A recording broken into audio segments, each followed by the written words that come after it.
मंत्री प्रताप अपनी बात रखें बजट पर। एकदम सही बोलेंगे। 8 से 10 मिनट के भीतर 10 मिनट तक जी आसन कोई देखें। बजट सत्र में बोलने के लिए मुझे मौका दिए, इसके लिए मैं सभापति महोदय, सदन, नेता प्रतिपक्ष और मैं अपनी पार्टी भाकपा माले के महासचिव दीपंकर जी का आभार व्यक्त करती हूँ।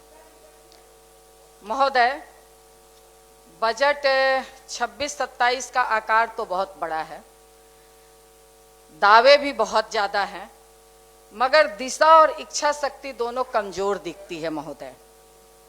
अगर कुल मिलाकर मतलब शुरुआत में ही कहें तो इस पूरे बजट में मुझे जो दिखता है वो निरंतरता के नाम पर ठहराव दिख रहा है महोदय। क्योंकि पिछले वर्ष के बजट की तरह इस बार का भी बजट पुरानी योजनाओं की पुनरावृत्ति करता हुआ दिखता है महोदय। न कोई नई विकास दृष्टि, न बीते साल की विफलताओं की समीक्षा और न ही बदलती सामाजिक आर्थिक चुनौतियों का जवाब। क्योंकि महोदय, अगर हम कहें कि सामाजिक आर्थिक जो चुनौतियां आज हमारे सामने हैं, क्योंकि बहुत जीडीपी की बात हो रही है, बहुत ज्यादा ये मतलब व्यक्तिगत आय की बात हो रही है, प्रति व्यक्ति आय की बात हो रही है, मगर महोदय जिस तरह से यह सरकार इस बार बनते ही जिस तरह से गरीबों के घरों को ढहा गया, आप समझ लीजिए कि वो उससे क्या हमारा प्रति व्यक्ति आय बढ़ेगा।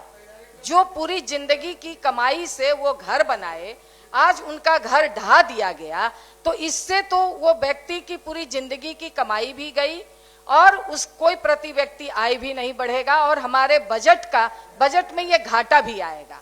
तो इसलिए मैं ये बात कहना चाहती हूँ कि इस पर तो तत्काल रोक लगाई जाए और निश्चित तौर पर क्योंकि बहुत बड़ी बात हो रही है, मैं महिला सशक्तिकरण की पक्षधर हूँ महोदय, लगातार महिला प्रश्नों पे लड़ती रही हूँ।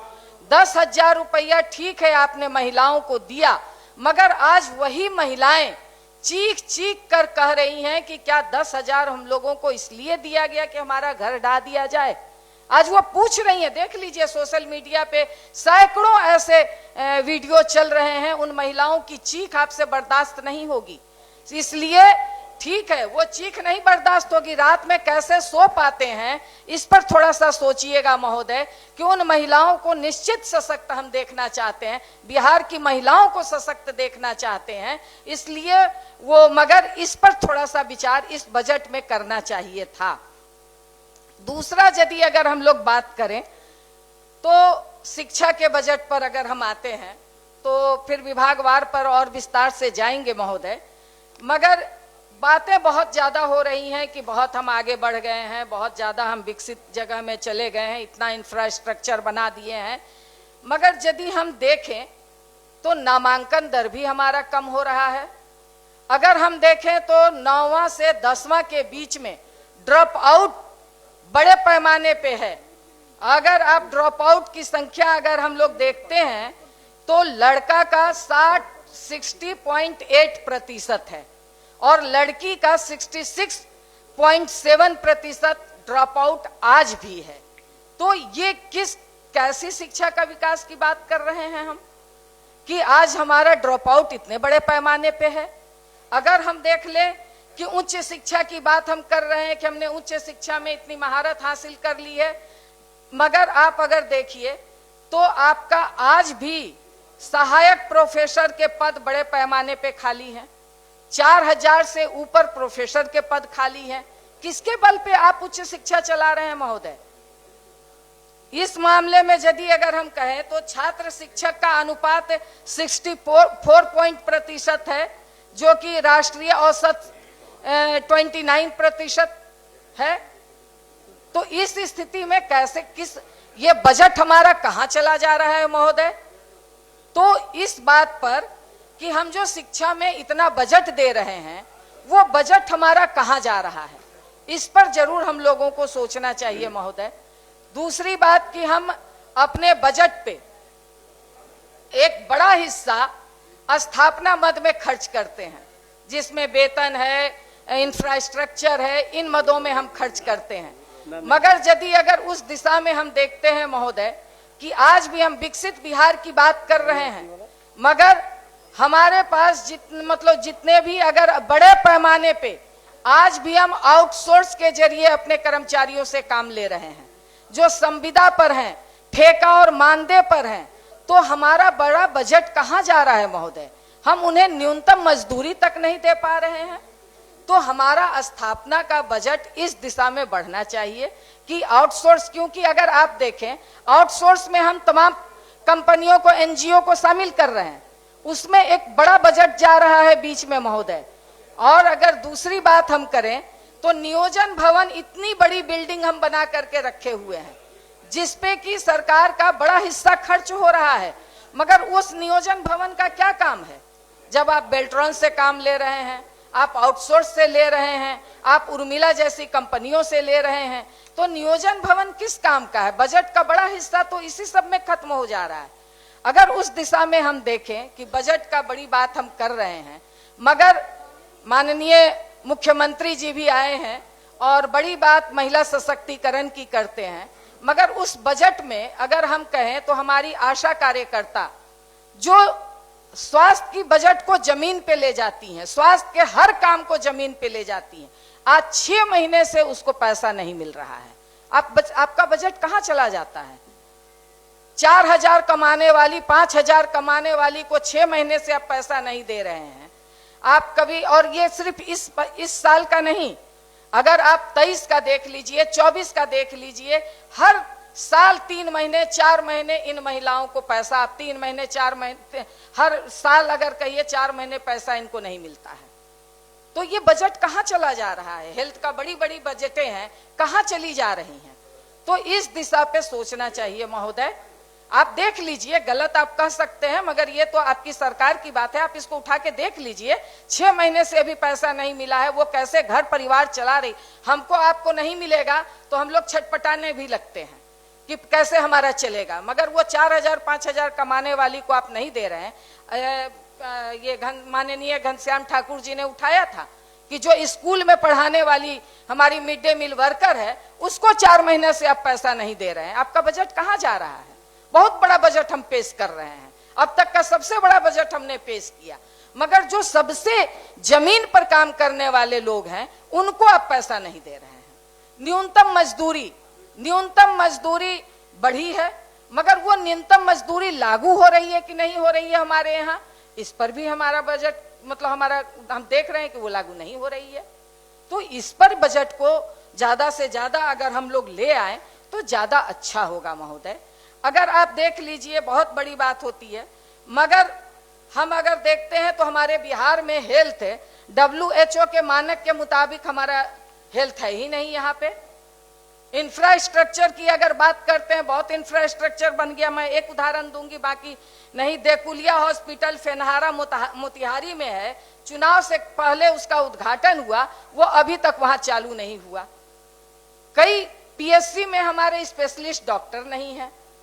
आपके पास इंफ्रास्ट्रक्चर है, मगर अगर गांव में अगर आप कह लीजिए सारे लोग PMCH आ जाएंगे, सारे लोग एम्स आ जाते हैं, सारे लोग IGIMS चले आते हैं, अगर गांव में आप वो PSC पे सुविधा उपलब्ध करा दीजिए, CSC पे सुविधा उपलब्ध करा दीजिए, तो वो ज्यादा बेहतर होगा। मगर आप इसमें इतना इन्वेस्ट कर रहे हैं, मगर ये सुविधाएं नहीं मिल रही हैं, विशेषज्ञ डॉक्टर नहीं है। अगर दवा के नाम पे हमारे प्रधानमंत्री जी बड़ी बात कर रहे हैं कि हमने जेनेरिक दवा हम दे रहे हैं, मगर मुझे बता दीजिए कि आपके कितने डॉक्टर जेनेरिक दवा लिखते हैं? जेनेरिक दवा लिखते ही नहीं है। सब ऐसे ऐसे दवा लिखते हैं कि जो अस्पताल में नहीं मिलते, प्राइवेट से उनको लेना पड़ता है। आप बात करते हैं कि भाई हम बहुत दवा दे रहे हैं, मगर आप उठा करके देख लीजिए दवा का रेशियो, पर्ची, ये तो हम लोग देखते हैं आए दिन। तीसरी बात, अगर यदि हम लोग देखें वेंटिलेटर का, तकनीशियनों का, जो पिछले बजट में बहुत बहस हुई कि अल्ट्रासाउंड, हमारे पटना सदर के गार्डिनर हॉस्पिटल में अल्ट्रासाउंड डॉक्टर नहीं है। मगर इन सारे, अगर आप कहिए ये सारी चीजें सरकारी अस्पताल के ठीक बगल में प्राइवेट क्लिनिक धड़ल्ले से चल रही है। तो इस पे भी थोड़ा, क्योंकि अगर हम इतना बड़ा बजट दे रहे हैं तो इस बजट का सही में जनता को लाभ मिले, इस पे जरूर हम लोगों को ध्यान रखना चाहिए। बजट के संदर्भ में रोजगार में तो बहुत हमारे अगले वक्ता ने भी अपने बजट पर कहा है। तो रोजगार में यदि अगर हम लोग देखते हैं तो निश्चित तौर पर रोजगार, एक बड़ा रोजगार अगर हमारे रील के माध्यम से हमारे नौजवानों को रोजगार मिलने की बात कर रहे हैं। हो गया नहीं महोदय, बस 10 मिनट हो गया। बस महोदय, तो निश्चित तौर पर रील के माध्यम से हम रोजगार पैदा कर रहे हैं। बाकी अगर आप देख लीजिए रोजगार में, ठीक है, बाकी चीजों पे बाद में बात करेंगे विभागवार, मगर आप रोजगार अभी हाल में ही, कल ही जो सोन नहर के किनारे बालू खनन हो रहे हैं, बड़े पैमाने पे आप मशीन से बालू का खनन कर रहे हैं, उसमें मजदूर लगते हैं। अगर वो मजदूर से खनन आप करवाइएगा तो उससे रोजगार मिलेगा, मजदूर काम करेंगे, मगर उससे आप मशीन से काम करवा रहे हैं और इससे पर्यावरण को भी खतरा है। और अगर इस पर कोई आदमी बोलता है, कोई संगठन बोलता है, तो आप उसको जेल में बंद करवाते हैं। एक नौजवान को कल ही हथकड़ी लगा करके जेल में बंद कर दिया गया है।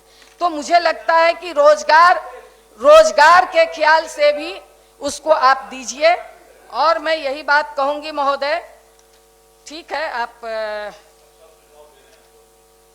तो मैं ये बात कहूंगी कि फिर मैं अंत में बस एक बार फिर से घूम करके आऊंगी कि माननीय मंत्री जी भी हैं, ये हमारी बहनों को, मुख्यमंत्री जी भी हैं कि हमारी बहनों को जो 6 माह से पैसा नहीं मिला है, आपका सबसे बड़ा बजट है। कभी स्पर्श पोर्टल के नाम पे केंद्र सरकार से पैसा मांगा जाता है, वो जो हमारे यहाँ राज्य स्वास्थ्य समिति, इतना बड़ा हाथी आप बना करके रखे हैं, वो राज्य स्वास्थ्य समिति के जो अधिकारी और पदाधिकारी हैं वो क्या कर रहे हैं, इस पर थोड़ा सा विशेष गहन और ध्यान दीजिए।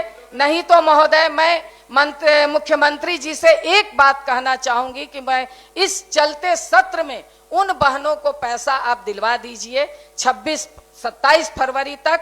अन्यथा महोदय, मैं बस अगर हो सके, अगर ये मैं ज्यादा बोल रही हूं तो क्योंकि मैं उनका नेतृत्व करती हूं, मुझे चारों तरफ से फोन आ रहा है, और अगर नहीं हो पाया तो शायद श्री कृष्ण बाबू के मूर्ति के सामने मैं 28 या 1 मार्च से मैं अनशन पर बैठूं, क्योंकि उन महिलाओं का भूखा पेट और उनके रोते हुए बिलखते हुए बच्चों को मैं नहीं देख पा रही हूं। महोदय धन्यवाद, आपने मौका दिया।